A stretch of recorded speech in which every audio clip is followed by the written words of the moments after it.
Hello fellow quilters, I'm Linda Nitson from Sizzix, here to talk to you about a quick and easy way to make a Hawaiian style quilt. We have a pillow here, that's our template for today.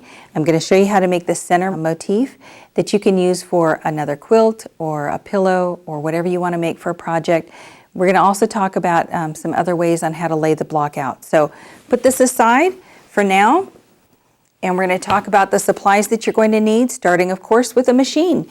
So we have the Sizzix Big Shot machine. It comes with the extended multi-purpose platform, which we won't need for today's purposes since we're using the steel rule dies. I'm going to put this aside. It also comes with a set of the standard cutting pads, which we will need. So we'll put that with our supply list. If you have a Big Shot Pro machine with the extended accessories, you can use that today as well. You will need the extended accessories, so if you have the standard, you won't be able to cut this particular die that we're going to use for the 5-inch squares, the background squares. Start first with our background fabric. We're going to use the XL 25-inch die. It has 4 different shapes on the die for the 5-inch squares. We're going to use a white on white like we did in the sample. So what we're going to do, we don't need that much fabric, I just have some scraps left over for this particular project. Since we're going to make 4, we're going to fold the fabric over. Now we automatically have 2, and then we're going to put our fabric on top of 2 of the shapes on the dies to achieve our 4 different squares. So don't be wasteful. Put your fabric only over where you need it and then give it a roll to get that duplicate.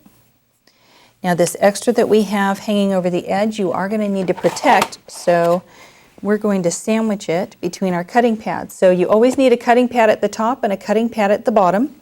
Place your top cutting pad on, give it a little roll, and we'll get that other fabric out of the way.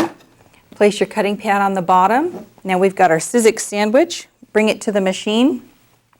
Because the die is a little bit longer than some of the standard dies that we're going to use, just double check that you have the die aligned within the cutting pads in the front and in the back. We'll go ahead and slide that in. Give it a couple of turns. Place your hand up front here. And we're going to crank all the way through the die even though we're only cutting those 2 up the front here. Finished. Now when we go to take the top cutting pad off, you're going to slide that cutting pad. You should have static cling, that's just what will happen. And sometimes you get a couple of threads that are going to stick. Please don't pull on the threads. Give them a gentle tug. If they don't come free, then give them a little snip with your scissors.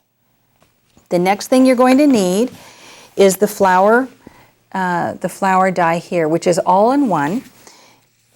Prep your fabric first by using a fusible adhesive. I use the Heat and Bond Light by Thermoweb. You can use whatever you like. I prefer it. I think it sticks well and it doesn't gum up my needle if I use the light. So if you don't want to stitch around it, you can use a heavier weight fusible adhesive. That's completely your choice. All right, so we need 4 of the flowers so we can put the fabric on the die, and we're going to fold that over. Now when you leave the fusible paper on the back of the fabric, we have to count that as a separate layer, which is fine.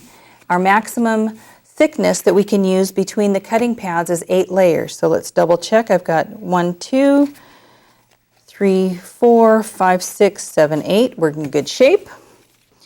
We need a cutting pad on the top, cutting pad at the bottom. I get asked regularly if it matters whether I put the paper side up or down. If you're cutting out something that is directional, keep your paper side up. I find that I do get a better cut too on my shape if I have the paper side up. The other thing is if you're using an image that is directional, you want your paper side up, it will automatically give you that mirror image when you go to fuse it down. So good tip.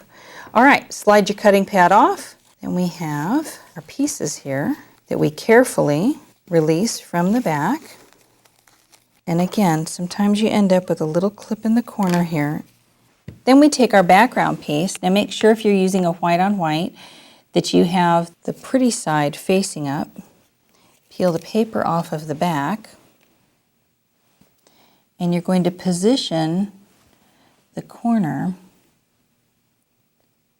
to the corner of the background square on all 4 pieces, and then you're going to heat set it into place. And that's going to make one quadrant. Remember, when you place this down, not to get too close to the edge, because you will be stitching it down using a 1/4 inch seam to connect the 4 blocks together.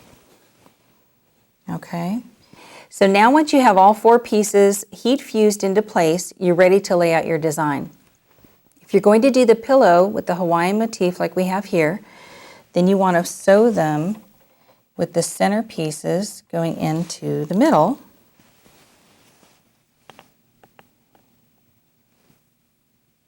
And the seam allowance will get caught so that it automatically just places the seam correctly into the pillow. Our quick and easy way to make the Hawaiian motif. Now, if you wanted to, you could take these and spin them around on point, and you could use them either as a border or as a strip quilt in rows, and you could have these rows together.